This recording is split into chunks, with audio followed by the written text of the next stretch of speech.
Hello friends, welcome back again on YouTube channel math मंत्री।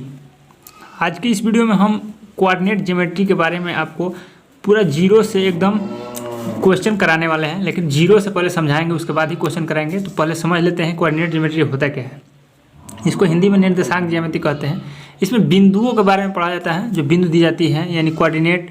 यानी आप लोग पढ़े होंगे कि 4 कोऑर्डिनेट होते हैं, फर्स्ट, सेकेंड और थर्ड। फर्स्ट कोऑर्डिनेट में कौन कौन प्लस होता है, इसको फर्स्ट बोलते हैं, इसको सेकंड बोलते हैं, और इसको थर्ड कोऑर्डिनेट बोलते हैं, और इसको फोर्थ कोऑर्डिनेट बोलते हैं। ठीक, तो इन 4 कोऑर्डिनेट में आपका कब x प्लस होगा, कब y माइनस होगा, ये आपको पहले जान लेना है, उसके बाद आगे हम पढ़ाएंगे। तो चलिए इसमें हम बताते हैं कि इसमें पहले वाले कोऑर्डिनेट में जो होता है, इसमें सब प्लस होता है, यानी ये इसमें x भी प्लस होता है और y भी प्लस होता है। ठीक, दूसरे में जाएंगे, इसको हम x एक्सिस बोलते हैं और इसको y एक्सिस बोलते हैं। ठीक, तो इसको x एक्सिस इधर x डैश बोलते हैं, इधर y डैश बोलते हैं। ठीक, तो यहाँ से आपको जब इस x से यहाँ तक आएंगे तो एक 0 पॉइंट होता है सेंटर में। ठीक, अब सेंटर से इधर जाएंगे तो नेगेटिव में होता है, इसलिए इधर जाएंगे, इधर वाले में सेकंड पॉइंट में, यानी सेकंड कोऑर्डिनेट में, तो इसमें सेकंड वाले में x नेगेटिव हो जाएगा, तो इधर -x हो जाएगा और ये y हो जाएगा। ठीक, क्योंकि y ऊपर है, इस y एक्सिस पे ऊपर है, तो ऊपर वाला में पॉजिटिव होगा इधर। ठीक, ये y पे अब इधर नीचे आएंगे तो y नेगेटिव हो जाएगा। ठीक, तो इस तरह से आपको मैं 2 कोऑर्डिनेट बता चुका हूँ। पहला में x और y दोनों पॉजिटिव क्यों होगा, क्योंकि इधर भी पॉजिटिव है y, इधर भी पॉजिटिव है x। ठीक, अब x डैश की तरफ जाएंगे तो x नेगेटिव हो जाएगा, क्योंकि हम यहाँ से इधर आए तो यहाँ पे -x हो गया। क्यों? क्योंकि x डैश नेगेटिव तरफ है, यहाँ पे सेंटर में 0 है। ठीक, अब यहाँ से y डैश की तरफ आएंगे तो y नेगेटिव हो जाएगा। देखिए यहाँ से हम आएंगे 0 से इधर नीचे तो y डैश है, तो y डैश नेगेटिव है, तो यहाँ से x प्लस हो जाएगा और y माइनस हो जाएगा। क्या होगा? इधर से तो आप यहाँ से 0 से आ गए हैं, तो 0 से इधर जो है x डैश की तरफ है, तो इधर में x भी माइनस हो जाएगा, और इधर नीचे y डैश में है तो y भी माइनस हो जाएगा। अतः इसमें दोनों कोऑर्डिनेट जो हैं आपके माइनस हो जाएंगे। थर्ड कोऑर्डिनेट में दोनों बिंदु माइनस हो जाएंगे, क्योंकि इधर भी x डैश है और इधर y डैश है। ठीक, अब आते हैं फोर्थ वाले में। तो फोर्थ वाले में बात करेंगे तो फोर्थ वाले में x जो है आपका पॉजिटिव हो, क्योंकि ये x है, x डैश की तरफ है नहीं, तो इधर इसका एरिया जो है x का पॉजिटिव है, तो ये x हो जाएगा, और ये y जो है नीचे है माइनस में, y डैश की तरफ है, तो आपका ये नेगेटिव हो जाएगा, तो ये आपका x माइनस y हो जाएगा। ठीक, तो ये 4 कोऑर्डिनेट होते हैं, जिसको हम बिंदु बोलते हैं x y। पहला वाला बिंदु x होता है, दूसरा y होता है। कहीं भी आपको बिंदु दिया जाएगा तो पहला वाले को आप x मानेंगे, दूसरे वाले को y मानेंगे। ठीक, अब इसी में से आपसे कहीं पे 2 बिंदु दे दिया जाएगा। मान लीजिए कि ये 2 बिंदु दे दिया, यहाँ पे P1 है और ये P2 है, और इनके निर्देशांक दे दिया गया। मान लीजिए कि चलिए x1 y1 पे ही समझा देते हैं, उसके बाद आपको एक एग्जांपल ही बता देंगे। तो यहाँ पे x1 और ये y1 है। ठीक, और यहाँ पे x2 और y2 है। तो इन दोनों बिंदुओं के बीच की जो दूरी है P1 से P2 तक, ये जो रास्ता है कितने दूर है, ये आपसे पूछा जाएगा, और 2 बिंदुओं का निर्देशांक केवल दिया जाएगा। जैसे आप मान लीजिए कि ये शहर P1 है, ये शहर P1 है, और ये शहर P2 है। तो शहर P1 से P2 की दूरी आप जाते हैं किसी बाइक से या यात्री गाड़ी से, तो आपको पता चलता है, लेकिन यहाँ से आपको केवल बिंदु के निर्देशांक दिया जाएगा और पूछा जाएगा कि P1 और P2 के बीच की दूरी बताइए। तो दूरी बराबर क्या होगा आपका, P1 P2 के बीच की दूरी इक्वल टू अंडर रूट में, देखिए कई तरीके से निकाल सकते हैं, x1 माइनस x2 का whole square, x1 minus x2 के whole square plus y1 minus y2 के होल स्क्वायर। यहाँ से भी आप निकाल सकते हैं, या इसी फार्मूला को आप ऐसे भी लिख सकते हैं, P1 P2 equal to under root में x2 माइनस x1 का whole square plus y2 minus y1 का होल स्क्वायर। दोनों पर सेम आंसर आएगा। ठीक, दोनों पे समान उत्तर आएगा।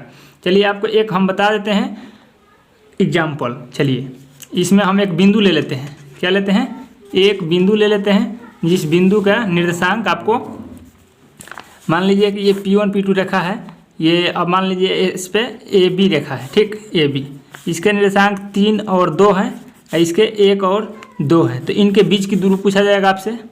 तो बीच की दूरी बराबर क्या करेंगे, AB equal to under root में ये फार्मूला रखेंगे x1 माइनस x2 का whole square plus y1 minus y2 का होल स्क्वायर या x2 माइनस x1 का whole square plus y2 minus y1 का होल स्क्वायर, कोई एक भी रखेंगे आंसर उतना ही आएगा। मैं एक रखता हूँ, चलिए ऊपर वाला रख देता हूँ। तो ये पहला वाला कोऑर्डिनेट x होता है, ये x1 और ये y1, ठीक, ये x2 और ये y2। तो यहाँ पे x1 माइनस x2 का होल स्क्वायर करेंगे तो ये हो जाएगा 3 माइनस 1 का होल स्क्वायर, ठीक, प्लस y1 माइनस y2 का होल स्क्वायर करेंगे ये वाली चीज़। तो यहाँ से आपका हो जाएगा 2 माइनस 2 का होल स्क्वायर, क्योंकि y1 2 है, y2 भी 2 है, ठीक। तो ए बी इजक्वल टू हो जाएगा आपका अंडर रूट में 3 माइनस 1 यानी 2 का होल स्क्वायर यानी 4 प्लस 2 माइनस 2 का होल स्क्वायर था यहाँ पे, तो ये 2 माइनस 2 यानी 0 का स्क्वायर 0। तो ये हो जाएगा A B is equal to 4 plus 0 4 is equal to 2। तो यहाँ से आपसे 2 बिंदु दे करके आपके बीच की दूरी पूछ लिया जाता है। तो यहाँ से आपको समझना ज़रूरी था। अब आगे हम आपको क्वेश्चन कराएंगे, ये समझाने के लिए हम आए थे। तो चलिए आगे हम नेक्स्ट क्वेश्चन पे लेके चलते हैं। क्वेश्चन क्या कह रहा है, क्वेश्चन कैसा पूछा जाएगा आपसे। तो 2 बिंदुओं के बीच की दूरी निकाल लिए और अब देखिए, अब आपसे ये पूछा जाएगा क्वेश्चन, जो कि आपको स्क्रीन पे दिख रहा होगा। क्वेश्चन क्या कह रहा है, क्वेश्चन कह रहा है आपसे कि उस बिंदु के निर्देशांक ज्ञात कीजिए जो बिंदु -4 और 4 जीरो को मिलाने वाले रेखाखंड को आंतरिक रूप से 3:1 के अनुपात में विभाजित करता है। और इस प्रकार से RPF SI में आया हुआ क्वेश्चन है। तो देखिए इसका एक फार्मूला होता है। फार्मूला क्या होता है, फार्मूला होता है x is equal to m1x2 plus m2x1 बटा m1 प्लस m2। ये किसके लिए होता है, अंतः विभाजन के लिए। अंतः विभाजन के लिए ये निर्देशांक ज्ञात करते हैं x1 और x और y का, ठीक। अंतः विभाजन के लिए x इक्वल टू हो गया और y इक्वल टू का होता है तो m2x1 प्लस और m1x2 प्लस m1y2। जैसे यहाँ पे x है ना, तो यहाँ पे हो जाएगा y, हम x का ही ले रहे थे। m1y2 प्लस m2y1 बटा m1 प्लस m2, ये हो जाएगा y का निर्देशांक। यही 2 बिंदु हमसे पूछा जाता है और बाकी x1 y1 और x2 y2 के मान आपको दिया है क्वेश्चन में। और अंतर विभाजन माने जिस अनुपात में विभाजित करेगा उसको m1 और m2 लेते हैं, ठीक। तो इस अनुपात में आपको फार्मूला यहाँ तक दिख गया। अब इसी फार्मूले पे ये सवाल रखा जाएगा बिल्कुल सटीक तरीके से। तो चलिए दिखाते हैं हम क्वेश्चन क्या कह रहा है आपका। एक बार पुनः हम बता देते हैं क्वेश्चन क्या कर रहा है। क्वेश्चन कह रहा है कि उस बिंदु के निर्देशांक ज्ञात कीजिए जो 4 -4 प्लस 4 और 4 जीरो को मिलाने वाले रेखाखंड को आंतरिक रूप से 3:1 के अनुपात में विभाजित करती है। तो यहाँ पे हमको x निकालना है। क्या निकालना है, x निकालना है। तो x इक्वल टू निकालेंगे तो m1x2। अब पहले हम बिंदु लिख लेते हैं। बिंदु आपको क्या क्या दिया है, तो बिंदु हमको x और y निकालना है, x और y कैपिटल वाला निकालना है। तो यहाँ पे क्वेश्चन मार्क लगा लेंगे और आपसे बिंदु दे दिया है क्या क्या, वो आप लिख लेंगे पहले, ठीक। 4 -4 और 4, ठीक। और एक बिंदु क्या है 4 0 और किस अनुपात में विभाजित करता है, तो ये अनुपात दिया गया है 3:1 के अनुपात में, ठीक। अब इस पे आप सूत्र पे सवाल रखेंगे, सेम वही सूत्र लगेगा। x is equal to m1x2। तो m1 का मान 3 है, इसको m1 बोलते हैं और इसको m2 बोलते हैं। और इसको x1 इसको y1, इसको x2 इसको y2, ठीक। तो x इजक्वल टू m1x2 यानी 3 गुणे x2 का मान 4, ठीक। m1x2 plus m2x1। तो m2 का मान 1 है, 1 इंटू x1 का मान -4 बटा m1 प्लस m2 यानी 3 प्लस 1, ठीक। तो x इक्वल टू आ जाएगा 3 चौके 12 माइनस ये 4 हो जाएगा अपान ये 4 हो जाएगा, इक्वल टू आपका आ जाएगा 8/4 यानी 2। 8/4 यानी 2। x का निर्देशांक क्या आ गया 2। अब हम आपको y का निर्देशांक निकालने के लिए बताएंगे यहाँ पे। चलिए y इक्वल टू क्या हो जाएगा, m2y1 y इक्वल टू हो जाएगा आपका सेम उसी फार्मूले पर रखना है m1x2 प्लस m2x1 बटा m1 प्लस m2 था, तो इसमें x के जगह पर x1 के जगह पर y1 और x2 के जगह पर y2 रखना है। ठीक, तो y इक्वल टू हो जाएगा आपका m1 y2 यानी m1 का मान 3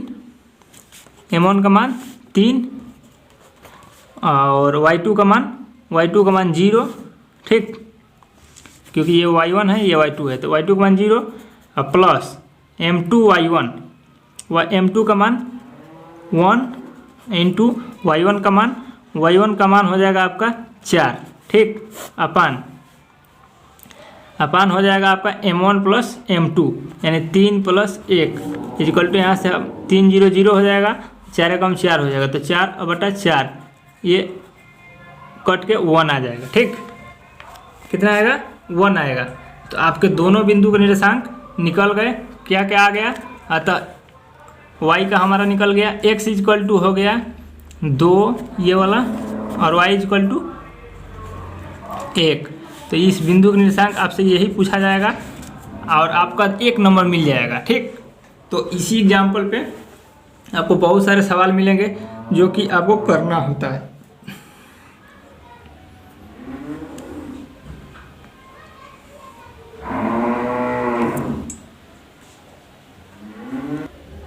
ये दूसरा एग्जाम्पल जो हम बता रहे हैं, ये वाला क्वेश्चन आपको करने के बाद आपका डाउट क्लियर हो जाएगा। ठीक, तो आप घबराइए नहीं।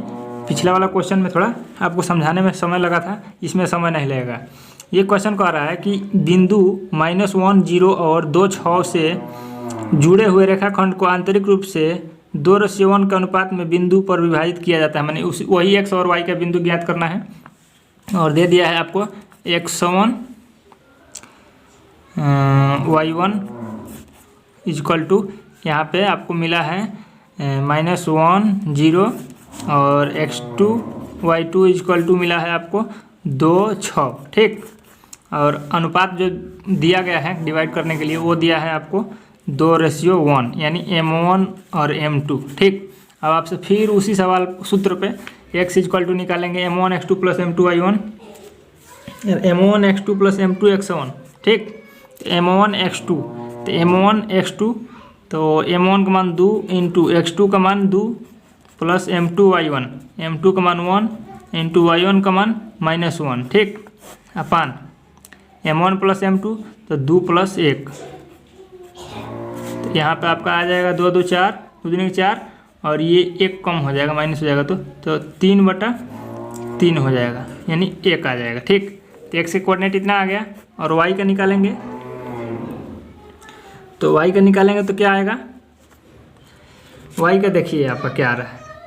y का निकालने के लिए क्या करेंगे, तो m1 y2 m1 2 into y2 का मान 6 प्लस m2 y1 m2 का मान 1 इंटू y1 का मान 0 बटा m1 प्लस m2 यानी 2 प्लस 1 इक्वल टू हो जाएगा 6 दूनी 12 प्लस 0 बटा 3, यह आ जाएगा 4। ठीक, तो यहाँ पे आपको x इक्वल टू x और y के निर्देशांक मिल गए क्या, 1 और 4, इसी अनुपात में ये विभाजित करेगा। तो यही आपसे पूछा गया था, बहुत ईजी क्वेश्चन है, आपको समझा दिए पूरा A to Z। अब आप कहीं से भी ऐसा क्वेश्चन पूछेगा तो आप हल कर लेंगे, 1 नंबर आपको जरूर इसमें मिलेगा देखने के लिए।